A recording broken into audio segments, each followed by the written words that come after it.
3 kilometers beneath the Imperial Palace. The prisoner inside hasn't moved in 10,000 years, but the shadow keepers guarding it swear they can hear breathing through 6 feet of consecrated adamantium. Slow, patient, waiting. That cell is directly below the Golden Throne, and the Emperor is the only thing keeping whatever's inside from breaking free. The Imperium tells you the throne is a holy seat powering the Astronomicon, the greatest truth of the 41st millennium. It's their most profound lie. For 10 millennia, the master of mankind hasn't been ruling from that throne. He's been chained to it. What he's guarding beneath the palace is a horror so absolute that its escape would unmake reality itself. And Games Workshop really doesn't want you asking what else is locked down there. Today, I'm exposing the conspiracy buried beneath Terra. To the Imperium, the throne sustains the Emperor and powers the Astronomicon, the psychic lighthouse keeping humanity from being swallowed by the warp. The cost? 1,000 psyker souls every single day. A grim but necessary sacrifice. But this story is corporate sanitization, a lie of omission. The throne was never intended to be life support. Its real purpose was far grander, and the secret is locked in the bedrock beneath the palace itself. The throne is a seal, a cork in a bottle holding back an ocean of damnation. He isn't a beacon, he's a jailer, and his prison is held together by nothing but his own fading will. What's he keeping locked down there? That's stage 2. 997.M41. A warp storm passes near Terra. For 17 seconds, the wards on one of the dark cells flicker. Something inside begins to laugh. 3 Shadow Keepers request immediate mind wipe rather than speak about what they heard. The Dark Cells. A labyrinth carved into old Earth's bedrock that officially does not exist. This is the Imperium's most secret prison, sitting directly beneath the Golden Throne. The architecture is nightmare by design. Martian obsidian walls inscribed with psychic null runes, temperature locked at 3 degrees Celsius, psychic dampeners humming at frequencies that make your teeth ache. The silence is so absolute that Shadow Keepers report their own heartbeats echoing like war drums. For 10,000 years, the Custodes Shadow Keepers have guarded this place. Warriors clad in black auramite who chose eternal darkness, selected for one trait, the ability to withstand unending psychological dread. What are they guarding? The leftover terrors of Old Night and the Great Crusade, things the Emperor deemed too dangerous to destroy. Not criminals, fundamental threats to reality. The existence of this prison is a terrifying admission. There are things the Master of Mankind chose to bury instead of eliminate. He built his throne room directly above them. The question is, why keep them alive? The answer is in the prisoners themselves. Official records of who's in the cells? Deleted, wiped from all archives. But from fragmented whispers, we have names. The Slithering Dreamer, a mass of iridescent coils existing in 6 dimensions simultaneously. It consumed an entire hive city during the Unification Wars by making 3 billion people believe they had never existed. Erased from reality by a thought. The Eater of Gods, a Xenos entity that feeds on worship itself. It had already devoured the pantheons of 12 extinct species. Its cell is kept in absolute isolation, because even thinking about it creates a psychic link. The cells also hold forbidden Dark Age technology. The Vexen Cage is a psychic amplifier capable of enslaving thousands of minds simultaneously, turning victims into biological puppets while leaving them fully conscious. The Emperor kept it as a last resort against a Tyranid hive fleet. Then there are the demons, 8 of the Skull, the granter of all 6 wishes. What does it promise? Everything you've ever wanted. One custodian stood before it for 6 hours while it offered him release from duty. Permission to die. The demon repeated that promise in the voices of everyone he'd ever loved. He never broke. But the most chilling prisoner is Subject 11. Through the observation slit, Shadow Keepers report a figure in tarnished armor sitting perfectly still, head bowed. It never moves, never speaks, but gene scanners confirm transhuman physiology beyond even custodian enhancement. The speculation is terrifying. Subject 11 is one of the 2 lost Primarchs, erased from all records. The Emperor imprisoned his own son instead of executing him.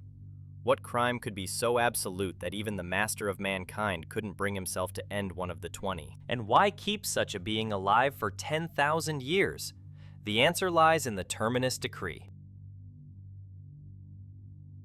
Held by the Supreme Grand Master of the Grey Knights is a sealed scroll case. Inside is a single command, written in the Emperor's own hand, to be opened only when Terra falls and all hope is lost. No living soul knows what it says. Official lore claims it's an order to return the Emperor to the Golden Throne if he ever leaves it, but that makes no sense. Why would the Grey Knights need a secret decree for their existing purpose? The darkest theory. The Terminus decree is the unlock code for the Dark Cells. The Emperor doesn't imprison the slithering Dreamer, the Eater of Gods, and Subject 11 out of mercy. He keeps them because they're too valuable to destroy. They're weapons in waiting.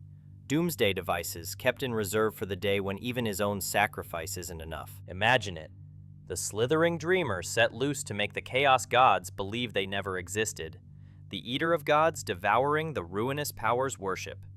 Subject 11 awakened, given his legion back, and pointed at the enemy. The prisoners aren't trophies, they're the Emperor's final gambit. The Grey Knights hold the key because they're incorruptible enough to make that choice. The Custodies guard the cells. The Grey Knights decide when to open them. That's the conspiracy Games Workshop doesn't want you connecting.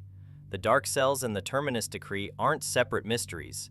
They're 2 halves of the same apocalyptic contingency plan. The cells are just one secret. The real reason he's imprisoned is a gaping wound in reality, directly beneath the throne. A wound he inflicted upon himself. Before Magnus shattered everything, the Emperor was building humanity's future. A human-controlled webway, psychic tunnels for instant travel across the galaxy. No warp storms, no demon attacks. The Golden Throne was the master control nexus, but in his paranoia, he told almost no one. Not even his sons understood what he was building. When Magnus the Red discovered Horus's betrayal, he tried to warn his father, but the psychic wards around Terra were impenetrable. So Magnus did the one thing the Emperor had forbidden. He used chaos sorcery to amplify his message. "Father, Horus has turned. The War Master is a traitor." Those words hit the webway gate like a psychic battering ram. The wards vaporized.